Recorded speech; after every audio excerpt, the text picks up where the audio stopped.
అందరికీ నమస్కారం. ఈరోజు కథ 'మనసిచ్చాను కానీ' పార్ట్ 35. ఇక కథలోకి వెళితే, నకిలీ ప్రేమ్ వెళ్ళిపోయిన తర్వాత మేఘ అక్కడే కుప్పకూలిపోయి ఉంది. ఎందుకు ప్రేమ్ నన్ను ఇంతలా బాధపెడుతున్నావు? నిన్ను నా ప్రాణం కన్నా ఎక్కువగా ప్రేమించడం నా తప్ప?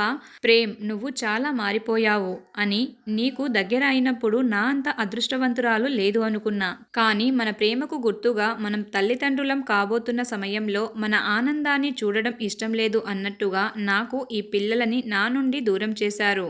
3 సంవత్సరాల తర్వాత మళ్ళీ దగ్గరకు వచ్చాను. మన ఆనందాన్ని దూరం చేసిన ఆ దేవుడే మళ్ళీ నాకు అమ్మ అయ్యే అదృష్టం కలిగించాడు. దాన్ని నువ్వు నీ చేతులతో ఇలా చెప్పడం నాకు చాలా బాధగా ఉంది. నీ మాటల్లో, చూపుల్లో, చేతల్లో నువ్వు ప్రేమ్వి కాదు అని అనిపిస్తుంది నాకు. నా కళ్ళ ముందు ఉన్న నిన్ను నిజం అని నమ్మాలా, నా మనసు చెప్తుంది నిజమని నమ్మాలా ఏమీ అర్థమవ్వడం లేదు. నా కడుపులో పెరుగుతున్న నీ ప్రతిరూపాన్ని అలా ఎలా కడుపులోనే చంపేయాలి అనుకుంటున్నావు ప్రేమ్? నువ్వు నన్ను ప్రేమించింది నిజమే అయితే ఈ బేబీని నా నుండి దూరం చేయలేవు అని అక్కడ నుండి తన గదికి వెళుతూ ఆఫీసు ఫైలు అన్నీ కింద పడిపోయి ఉండడంతో అన్నీ తీసి సెల్ఫ్లో పెడుతుండగా అక్కడ ఉన్న కొన్ని ఫోటోలు కింద పడిపోయాయి. వాటిని చేతిలోకి తీసుకొని గమనిస్తూ మేఘాకి కాళ్ళ కింద భూమి కంపించినట్లుగా అయ్యింది. ఆ ఫైల్స్ని చూసి నిజమా అన్న ఆశ్చర్యంలో ఉండిపోయింది. ఆ ఫోటోలో ఉన్న ప్రేమ్ ఒక అమ్మాయితో చాలా క్లోజ్గా ఉన్నాడు. అవి ఇప్పటి ఫోటోలు కాదు. తను పెళ్లి కాకముందు ఆ అమ్మాయి కళ్ళల్లో ప్రేమ్ మీద ఎంత ప్రేమ ఉందో తెలుస్తుంది. మేఘ మైండ్లో ఎన్నో ఆలోచనలు. అందుకే నా నుండి విడిపోవాలి అనుకుంటున్నారా అని ఆలోచిస్తుంది. కానీ ఇది నిజమని నేను ఎలా నమ్మాలి అనిపిస్తుంది. కానీ కళ్ళ ముందే సాక్ష్యాలు కనిపిస్తుంటే నమ్మకుండా ఎలా ఉండాలి అని మేఘ ఆలోచిస్తుంది. నిజంగా నన్ను మోసం చేస్తున్నాడా? ఆ ఊహ కూడా కష్టంగానే ఉంది మేఘాకి. ఒక్క క్షణం కూడా అక్కడ ఉండకుండా తన గదికి వెళ్ళి పడక మీద పడి బాగా ఏడుస్తుంది. ఎందుకు ప్రేమ్ ఇలా చేశావు? నువ్వు నన్ను మోసం చేశావు అని అనుకోవడానికి కూడా నా మనసు అంగీకరించడం లేదు. కానీ ఇప్పుడు నేను కావాలి అనుకుంటే అబార్షన్ చేయించుకో, లేదు అంటే విడాకులు ఇవ్వు అని అంటున్నావు. నిన్ను ఎలా నమ్మాలి నేను? ఈ ఫోటోలో ఉన్నది నిజమని నమ్మనా? నా ప్రేమ్ నన్ను ఎప్పటికీ మోసం చేయడు అని నమ్మాలా? ఫోటోలో ఉన్న తను చాలా అందంగా ఉంది. మీ ఇద్దరిని చూస్తుంటే ఒకప్పుడు విక్కీతో నేను కూడా ఇంత సంతోషంగా ఉన్నాను. కానీ నా నుండి నా ప్రేమను దూరం చేసి నా మీద నీకున్న ప్రేమను నిరూపించి నన్ను పూర్తిగా నీ ప్రేమగా మార్చేశావు. మేఘ తన కన్నీళ్లు తుడుచుకొని, నేను ఎప్పటికీ నీతో కలిసి ఉంటాను. అది చావైనా బ్రతుకైనా నేను నీకు దూరంగా వెళ్ళను. అలాగే మన బేబీని కూడా చంపుకోను. అలాగని నిన్ను దూరం చేసుకోలేను అని ప్రేమ్ గదికి వెళ్ళి విడాకుల పత్రాలు అన్నీ చించి పడేసింది. ఆఫీసులో బాలు అన్ని పనులు చేసుకుంటూ ప్రేమ్ ఎక్కడ ఉన్నాడు అని ఆలోచిస్తున్నాడు. సార్, ఎక్కడ ఉన్నారు మీరు? సార్, మీరు ఏదో ఆలోచన ఉండే మాకు దూరంగా ఉన్నారు అని అర్థమవుతుంది.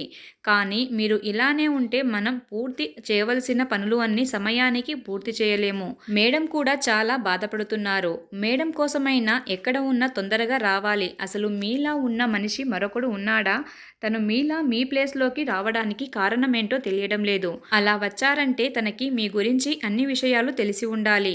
భాగ్య చెప్పినట్టు తను మేడంని బాధ పెడుతున్నాడు. మేడంని బాధ పెట్టడం అంటే మిమ్మల్ని బాధ పెట్టినట్టే. కానీ తను చేసే పనుల వల్ల రేపు మీ మధ్య అపార్థాలు రావచ్చు.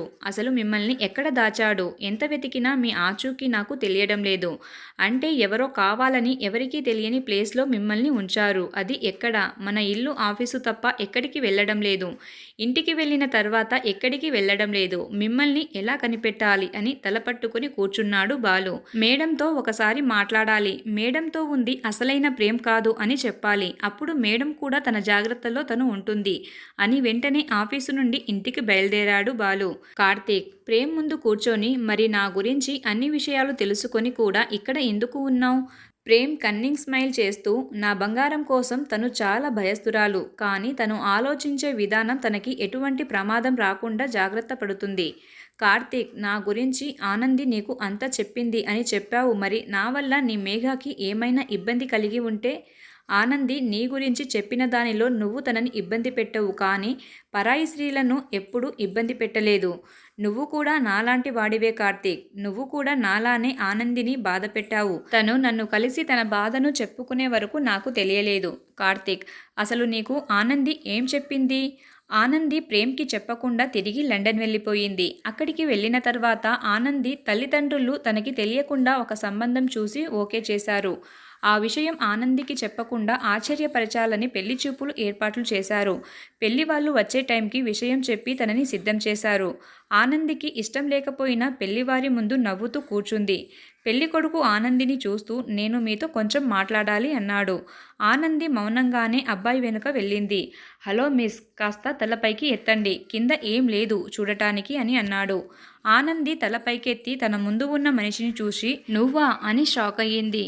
తను నవ్వుతూ ఆనందికి కన్ను కొట్టి నేనే స్వీట్ హార్ట్, ఎలా ఉంది నా గిఫ్ట్ అన్నాడు. కార్తీక్, నువ్వు ఇలా చేస్తావు అనుకోలేదు, నాకు ఈ పెళ్లి ఇష్టం లేదు అని చెప్పేస్తా అని వెళ్తుంటే కార్తీక్ తన చెయ్యి పట్టుకుని వెనకకు లాగి తనని కౌగిలించుకొని అలా చెప్పకే, నీ నోటి నుండి ఆ మాట వినడానికి కూడా కష్టంగా ఉంది. కార్తీక్ గొంతులో బాధని గమనించి ఎందుకురా నేనంటే అంత పిచ్చి నీకు అంటుంది ఆనంది.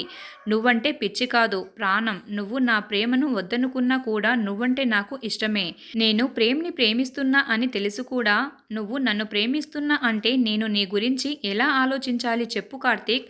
నువ్వు ప్రేమ్కి నీ విషయం చెప్పావా? లేదు కదా. ఒకవేళ చెప్పినా కూడా తను నిన్ను ఒక ఫ్రెండ్లానే చూస్తాడు, కానీ నీ ప్రేమను ఒప్పుకోడు. ఎందుకో తెలుసా, తను ఒక అమ్మాయిని ప్రేమిస్తున్నాడు. కార్తీక్ ఆ మాట చెప్పగానే ఆనంది నోటమాట రాగా ఒక బొమ్మలా నిల్చుండిపోయింది. నువ్వు చెప్తుంది నిజమా అని అడిగింది. కార్తీక్, ప్రేమ్ నువ్వు కాలేజీలో చూసిన ప్రేమ్ కాదు. తను ఇప్పుడు పూర్తిగా మారిపోయాడు. వ్యాపారంలో నంబర్ 1 స్థానంలో నిలిచాడు. తన మాట తీరు, తన నడవడిక మొత్తం చేంజ్ అయ్యింది.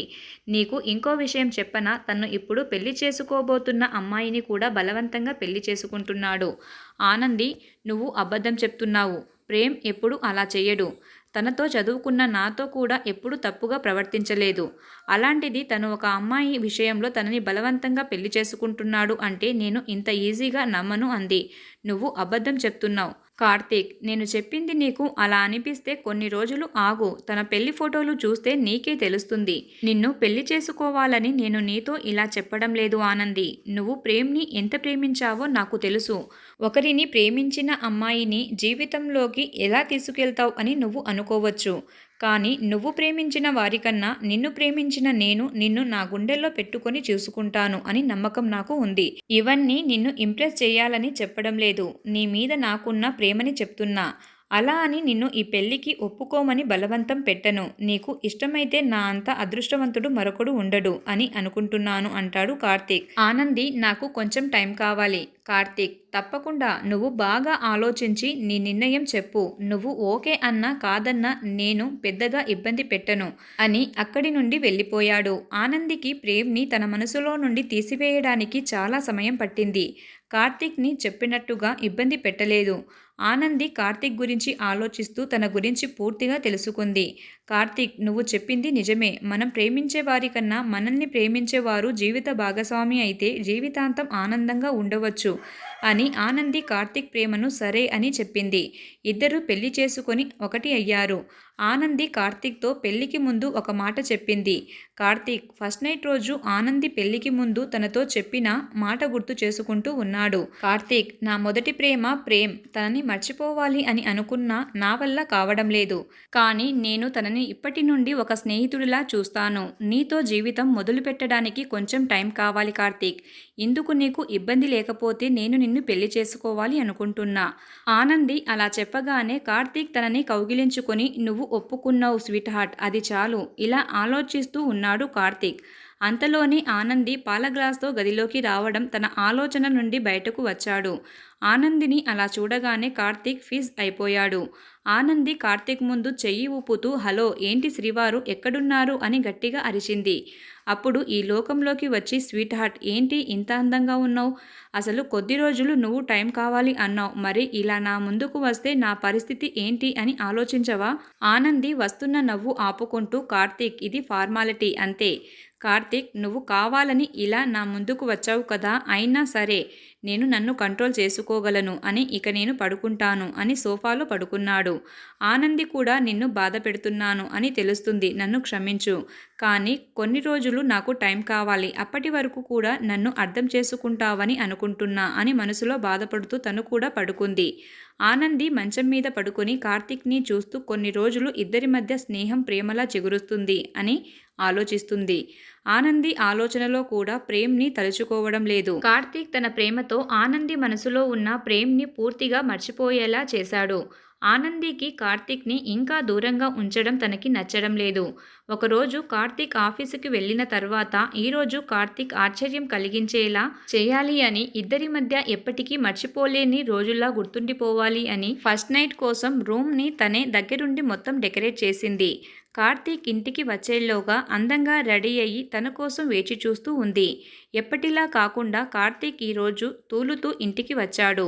ఆనంది అందంగా రెడీ అయ్యి తెల్లని చీర కట్టుకుని ఉంది. కార్తీక్ కంటికి ఆనంది అలా కనిపించగానే ఇన్ని రోజులు తనకి ఎందుకు దూరంగా ఉన్నానా అనిపించింది. ఈరోజు రోజులా కాకుండా చాలా అంటే చాలా అందంగా కనిపిస్తుంది ఆనంది. కార్తీక్ ఆనందిని చూడగానే ఒక్క క్షణం కూడా ఆగకుండా కౌగిలించుకొని ముఖమంతా ముద్దులు పెడుతూ తనకి ఊపిరి ఆడకుండా చేస్తున్నాడు. ఆనందికి చాలా అసహ్యంగా ఉంది కార్తీక్ అలా చేస్తుంటే. కార్తీక్, నువ్వు ఎప్పుడు కన్నా చాలా ఎక్కువగా తాగి వచ్చావు. నువ్వు ఏం చేస్తున్నావు నీకు తెలుస్తుందా? అసలు నువ్వు ఒళ్ళు తెలియకుండా ఎందుకు తాగావు? ఆనంది చెప్తుంది ఏది కార్తీక్ చెవులకు చేరడం లేదు. కార్తీక్, ఎందుకు ఇలా చేస్తున్నావు అని తనని ఎంత ఆపుతున్నా వినకుండా తన పని తను చేసుకుంటూ పోతున్నాడు. ఆనంది ఒళ్ళంతా తన చేతులతో తడుముతున్నాడు. ఆనంది, కార్తీక్, నువ్వు ఇప్పుడు స్పృహలో లేవు. ఇలా మనం ఒకటి అవ్వడం నాకు ఇష్టం లేదు. ఈ ఒక్కరోజు ఆగు అని చెప్తుంది. కార్తీక్ ఆనందికి ఇక మాట్లాడే అవకాశం ఇవ్వకుండా తన పెదవులు అందుకున్నాడు. ఆనంది ప్రమేయం లేకుండా కార్తీక్ అలా ముద్దు పెడుతుంటే ఆనందికి కోపం వచ్చి కార్తీక్ని తోసి చెంప మీద కొట్టింది. మత్తులో ఉన్న కార్తీక్ ఆనంది అలా చెంప మీద కొట్టగానే కోపంతో నన్ను కొట్టడానికి ఎంత ధైర్యం నీకు అని కోపంతో ఊగిపోయాడు. అతన్ని అలా చూస్తుంటే కార్తీక్ని అలా కొట్టకుండా ఉండాల్సింది అని, క్షమించు కార్తీక్, కావాలని అలా చేయలేదు. మీరు నన్ను బలవంతంగా ముద్దు పెట్టుకుంటే అలా చేశాను అంతే. కార్తీక్, అంటే ముద్దు పెట్టుకున్నంత మాత్రాన నన్ను కొడతావా అని తన జుట్టు పట్టుకొని తన మొహంలో మొహం పెట్టి ముద్దు పెట్టుకున్నా అని కొట్టావు కదూ. అసలు ఎప్పుడైనా నీతో నేను తప్పుగా ప్రవర్తించానా? కార్తీక్ అలా తన జుట్టు పట్టుకొని మాట్లాడుతుంటే ఆనంది కళ్ళల్లో కన్నీరు కారుతుంది. కార్తీక్ని అంత కోపంగా ఎప్పుడూ చూడలేదు. ఆనందికి చాలా బాధగా ఉంది. కార్తీక్, దయచేసి వదులు ప్లీజ్ అని ఏడుస్తూ వేడుకుంటుంది. కార్తీక్ ఆనందిని వదిలి క్షమించు అని తనని ఎత్తుకొని రూమ్లో తీసుకెళ్తుంటే కార్తీక్, ఏం చేస్తున్నావు? నువ్వు నన్ను కిందకు దింపు. కార్తీక్ ఆనందిని రూమ్లోకి తీసుకున్నాడు. అక్కడ ఉన్న అలంకరణ చూసి ఆనందిని మంచం మీద పడేసి తలుపు దగ్గరగా చేసి తన చొక్కా తీసి పడేసి తన దగ్గరకు వస్తుంటే ఆనందికు ఒంట్లో వణుకు పుడుతుంది. ఆనంది, కార్తీక్, నువ్వు ఇప్పుడు ఏం చేస్తున్నావో నీకు తెలియడం లేదు. నువ్వు బాగా తాగేసి ఉన్నావు. ఇప్పుడు నాకు దూరంగా ఉండు. కార్తీక్, నా కోసమే ఎలా రెడీ చేశావు అని తెలిసి కూడా ఎలా దూరంగా ఉండను? ఇన్ని రోజులు నీకు దూరంగా ఉండడానికి నన్ను నేను ఎంత కంట్రోల్ చేసుకున్నానో తెలుసా? నిజమే కార్తీక్, నేను కాదనను. నీ కోసమే ఇలా రెడీ చేశాను. నన్ను నీకు అర్పించుకోవాలని ఇలా చేశాను. కానీ మన కలయిక ఇలా కాదు. నువ్వు స్పృహలో ఉండి జరగాలి, ఇలా మత్తులో కాదు. ఆనంది, ప్లీజ్ నన్ను అర్థం చేసుకో. నిన్ను ఇలా చూసి కూడా నేను కంట్రోల్లో ఎలా ఉండను చెప్పు అని తన మీదకు రాబోతుంటే ఆనంది ఇక కార్తీక్కి చెప్పినా వినడు అని తనని పక్కకు తోసి ఆ గది నుండి బయటకు వెళ్ళిపోవాలని చూసింది. అది గమనించిన కార్తీక్ ఆనంది దగ్గరకు వెళ్ళి, నువ్వు ఇలా మంచిగా చెప్తే వినవు అని తన చెయ్యి పట్టుకొని మీదకు లాక్కొని తన పెదవులు బంధించాడు. అలా ముద్దు పెడుతూ ఎంత గింజుకున్నా వినకుండా తనని బలవంతంగా సొంతం చేసుకున్నాడు. తాగిన మత్తులో ఏం చేస్తున్నాడో తనకి తెలియడం లేదు. ఆనందికి నరకం చూపిస్తున్నాడు. తమ కలయిక ఎప్పటికీ గుర్తుండేలా చేసుకోవాలని అంత ఆరాటపడింది ఆనంది. కానీ కార్తీక్ తన ఆశల మీద నీళ్లు చల్లాడు. అలా ఆ రాత్రి గడిచిపోయింది. పూర్తిగా అలసిపోయిన తరువాత తన మీద నుండి పక్కకు జరిగి, ఆనంది, నువ్వు ఇంత అందంగా ఉన్నావు అని అసలు ఊహించలేదు. నాకు ఇంకా ఇంకా కావాలనిపిస్తుంది. నువ్వు సూపర్ ఉన్నావు తెలుసా అని తన నుదుటి మీద ముద్దు పెట్టుకొని తనని హత్తుకొని పడుకున్నాడు. ఆనందికి పక్కకు కదలడానికి కూడా కష్టంగా ఉంది. ఆ రాత్రి ఏడుస్తూ ఎప్పటికో నిద్రలోకి జారుకుంది. ఉదయం నిద్రలేచిన కార్తీక్ తన ఒళ్ళంతా నొప్పులుగా అనిపించడంతో తను ఎలా ఉన్నాడో చూసుకున్నాడు. కార్తీక్ ఒడి మీద బట్టలు లేవు. తన పక్కన ఆనంది ఉంది. ఆనంది తన పక్కనే ఉండడం చూసి ఏంటి అని ఒకసారి గమనించి టక్కున లేచి కూర్చున్నాడు. దుప్పటి తీసి చూశాడు. ఆనంది ఒళ్ళంతా ఎర్రగా మారిపోయింది. కార్తీక్కి ఏం జరిగిందో అని ఒక అంచనాకి వచ్చాడు.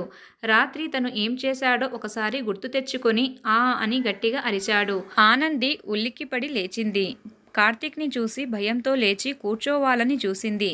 కానీ తన వల్ల కావడం లేదు. కార్తీక్ తన చేతిని పట్టుకొని ఆనంది అని బాధగా తన కళ్ళల్లోకి చూశాడు.